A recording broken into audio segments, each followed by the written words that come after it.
Hello, Rough Rider Nation, and welcome to the Rider Report, the ins and outs of Yavapai College athletics. I'm Brad Clifford, the athletic director here at Yavapai College, and I'm joined today by Zach Shaver, our head volleyball coach. Zach, welcome back to the program. Good morning. Good to be here. We finished up the 2017 season with a 15-12 record. We made our third consecutive trip to the region district playoffs. What are your general thoughts about the season?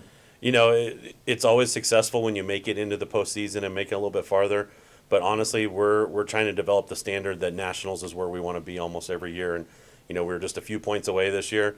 And I think as I've been reflecting over the last couple of weeks, it's almost more of a disappointment and tougher to swallow that we were so close than if we had been not in the postseason. So definitely a good season, but definitely disappointing, too, that we didn't quite finish it at the end. We fell to Eastern Arizona College. We played them 4 times this year, which is rare in conferences, but we played them 4 times. The 4th time they got us in 5 sets. It's hard. It's a hard pill to take when you're that close. You'd almost want to be blown out than to be that close to going to the national tournament. You know, there was actually a point in the match where I was starting to think ahead a little bit too much. We were up 2-1. We were up 10 points to 5 points in Game 4. And I started thinking just briefly about postseason awards after that. I honestly thought we were at that point that we were in control of the match. And then all of a sudden, just a couple players for Eastern Arizona really stepped up, and their home crowd was awesome for them. And I think it's a learning experience for our players, and hopefully we're going to grow from it. Now, we earlier to get to that point, we played Seminole State, and I thought we played outstanding. I thought our crowd was good. I thought the atmosphere was good. I felt good going into Eastern at Thatcher. Yeah. You know what? We've always played pretty well down there at Thatcher, but as a coach, I knew how important that home court advantage in the playoffs was. We didn't want to talk about it a lot with our team, but it was definitely disappointing that we fell off a couple matches at the end of the year and let that home court advantage get away from us. And I think now our players know why it's so important to play at home in the playoffs if you can. I was glad that we played strong on the road and that we were close.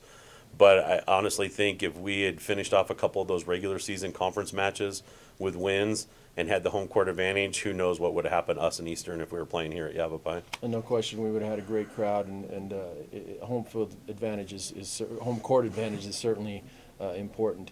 Now, we had a couple individual players, a lot of individual players that had some great outings this year. Kanani Yapo, actually, I thought arguably could have been the top setter in the league. That's voted on by the coaches, which we'll accept that. But she was a great player for a setter. We had Caitlin Yost get her second all-conference award consecutive.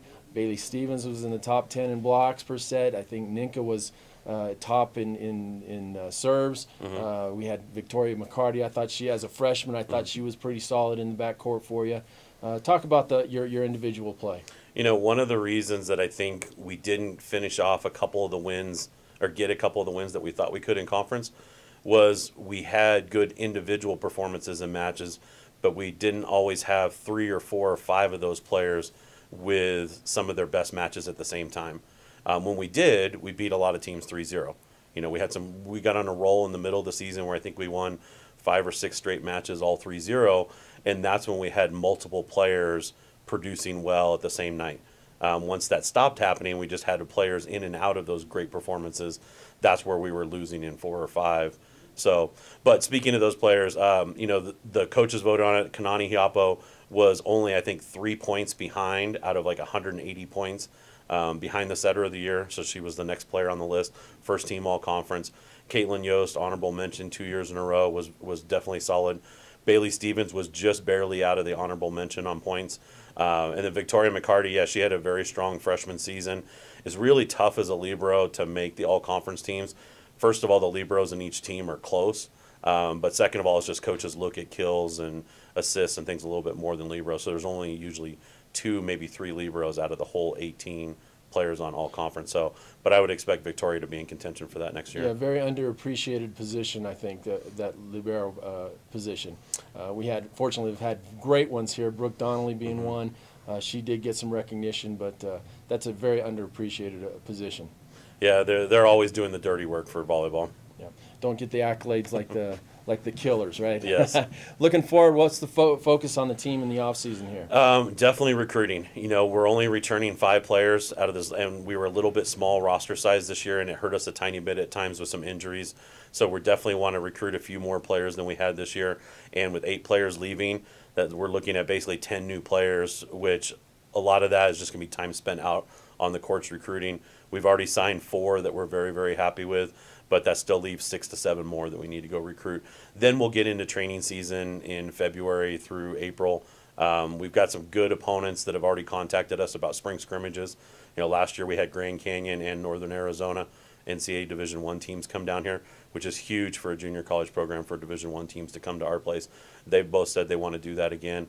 And then we actually just had Southern Nevada contact us over the weekend and say they want to come down for a spring scrimmage, which is great because then we're not kind of with our landlocked position just playing our conference opponents in the spring. And, of course, we'll have some battles with Embry-Riddle this spring too. Now, how important is that in the spring for you then to play those type of scrimmages, or is it? I'm assuming there's benefits of just being on the court alone and then also playing. The way our spring semester is set up is that we do lots of individual and position training, but it's very important for the players to get the opportunity to play, to put those training into gameplay situations, because a lot of times you can reproduce what you're trying to do in a controlled situation, but volleyball is a very uncontrolled sport. There's so many things that happen based on reaction and what the person before you did touching the ball. So we really like to train hard and kind of get those habits developed, but then we need to see them implemented in gameplay. And if we're just playing easy opponents in the spring, then yes, it's easier to reproduce those habits that we're looking for, those touches on the ball. So the tougher opponents we can play in the spring, the better. And that's benefited us in the preseason as well. Looking back at the tournaments that we go to, playing hard, strong teams, I think we lost to 2-3 top 20 teams that went to the national tournament this year. Yeah, we actually had, I think it was 6 to 8 top 20 teams on our schedule this year out of conference before conference play really got started, and I think 4 of those teams made it to the national tournament this year. Right. So that does help obviously in the end here. You got a young team then coming back, so you're going to be pretty young. What's your August, looking ahead, what's your August going to be with a young team like that? We might actually, I've been a proponent in the past of not starting too early, but I think we might start a little bit earlier this coming August, closer to August 1st, so that we really give those freshmen time to get acclimated. A longer preseason with some days off in between and stuff, but I think we're going to need some time to gel together as a team. We haven't really thought about it yet because we want to see who our roster is going to be come August, and we've got a lot of recruiting to still do, but Jennifer Van Vliet and I have already been out there a lot, and we've got some upcoming visits coming up in January as soon as we get back from the holidays. So once we know what the team dynamic is going to look like, then we'll start figuring out what August is going to be. So you have signed some players. Can we comment Yeah. on those a little bit? So we signed 4, 1 from New Mexico and 3 from right here in Arizona. So starting with New Mexico, we have Lexi Cole, who's a middle blocker all the way out in Clovis, New Mexico, kind of around the Texas border. Very dynamic player, a little bit on the raw side because of playing in a smaller environment, but came to our camp this summer and did very, very well with our players. And probably the best part about Lexi is the 3-day camp that she was at, she got significantly better each day that she was with us. And so that shows us that when she's playing at a higher level with good players around her, she's going to continue to improve. So, and then we got 2 outside hitters from here in Arizona. We got Skylar Red from Casa Grande and Annie Hart from Glendale, Arizona.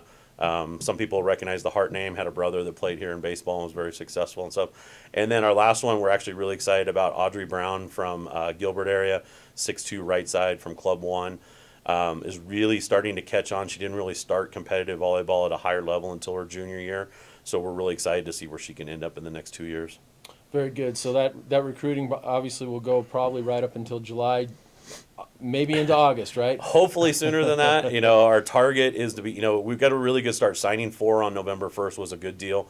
So almost half of our freshman class is done. Really, February is the big month for us. That's when there's a lot of big tournaments.